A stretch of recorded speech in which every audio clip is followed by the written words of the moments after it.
کیا آپ سمجھتے ہو کہ کالا جادو صرف اندھا دھند یقین ہے؟ پھر یہ بتائیں، جب ایک زندہ انسان کا فوٹو، اس کے کپڑے اور بال ایک بند مٹکے کے اندر قبرستان کی مٹی اور خون کے ساتھ ملیں، تو کیا یہ سب اتفاق ہو سکتا ہے؟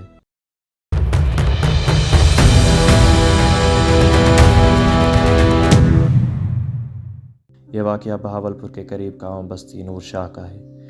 گاؤں چھوٹا سا ہے، دھول بھرے راستے، نیم کے پیڑ اور شام کے بعد صرف کتوں کی آواز ہوتی ہے۔ رفیق نام کا ایک نوجوان ملتان میں کام کرتا تھا۔ 2011 کے آس پاس جب وہ واپس گاؤں آیا تو سب نے نوٹس کیا کہ وہ پہلے جیسا نہیں رہا۔ اس کے چہرے پر ایک عجیب سی تھکن، آنکھوں کے نیچے گہرے دائرے اور خاموشی ہوتی تھی، جیسے وہ کسی چیز سے بچ کے آیا ہو۔ پہلے سب نے سمجھا شہر کی تھکن ہوگی، لیکن دھیرے دھیرے اس کے اندر کچھ اور بدلنے لگا۔ رات کو وہ اکثر اٹھ جاتا اور چھت کی طرف دیکھتے ہوئے بولتا، "وہ مجھے دیکھتی ہے۔" اس کی ماں نے کہا، "بیٹا قرآن پڑھ کے سو جا۔" آہستہ آہستہ گھر کے اندر عجیب چیزیں ہونے لگیں۔ دیوار پہ کالے داغ، چھت سے پتھر گرتے اور کھانا رکھنے پہ صبح تک بچھیاں ملتی۔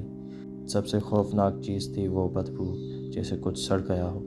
کئی لوگوں نے کہا کہ یہ اثرات ہیں، لیکن پیر صاحب نے دیکھ کر کہا، بندش ہے۔ پھر رفیق نے اپنی ماں کو بتایا کہ ملتان میں اس کی دوستی ایک لڑکی سے ہوئی تھی۔ لڑکی اس پر بہت مہربان تھی، لیکن جب اس نے واپس گاؤں آنے کا فیصلہ کیا، اس نے کہا، "مجھے چھوڑ کے مت جانا۔" رفیق نے بس مسکرا کر کہا، میں واپس آ جاؤں گا۔ اس نے کہا، "اگر نہیں آئے تو میں تجھے بلا لوں گی۔" اس بات کے کچھ مہینے بعد رفیق نے ملتان چھوڑ دیا۔ گاؤں آنے کے بعد جب بھی اس لڑکی کا ذکر ہوتا، رفیق کا رنگ اڑ جاتا۔ اس نے ایک دن اپنے دوست ندیم کو بتایا کہ وہ رات کو سپنے میں آتی ہے۔ پہلے سپنے صرف دیکھ کر ختم ہو جاتے تھے، پھر وہ بولنے لگی، "تمہیں واپس آنا ہوگا۔" ایک رات ندیم نے دیکھا کہ رفیق اٹھ کر گھر سے نکل گیا۔ جب اسے لوگ ڈھونڈنے نکلے، وہ ندی کے پاس بے ہوش ملا۔ اس کے ہاتھوں پر جلے ہوئے نشان تھے، جیسے کسی نے گرم لوہا لگایا ہو۔ اس وقت گاؤں کے بزرگوں نے فیصلہ کیا کہ پیر صاحب کو دوبارہ بلایا جائے۔ پیر صاحب نے قرآنی آیات پڑھی اور کہا، "یہ کالا جادو ہے۔ کسی نے قبرستان کی مٹی اور انسانی خون سے بندش کی ہے۔" رات بھر قرآن کھولا گیا اور اگلے دن جب ندی کے پاس کھدائی کی گئی تو ایک مٹکا ملا۔ مٹکا بند تھا اور اس کے اندر سے نکلا ایک فوٹو، کچھ بال، ایک کپڑے کا ٹکڑا اور ہلکی سی لہو کی بو۔ پیر نے سب کچھ جلا دیا اور کہا، "جادو توڑ دیا گیا ہے۔" رفیق ٹھیک ہونے لگا، لیکن کہتا تھا جب بھی وہ آئینہ دیکھتا، پیچھے ایک اور چہرہ دکھائی دیتا۔ اس نے ایک دن کہا، "وہ اب نہیں بولتی، بس دیکھتی ہے۔"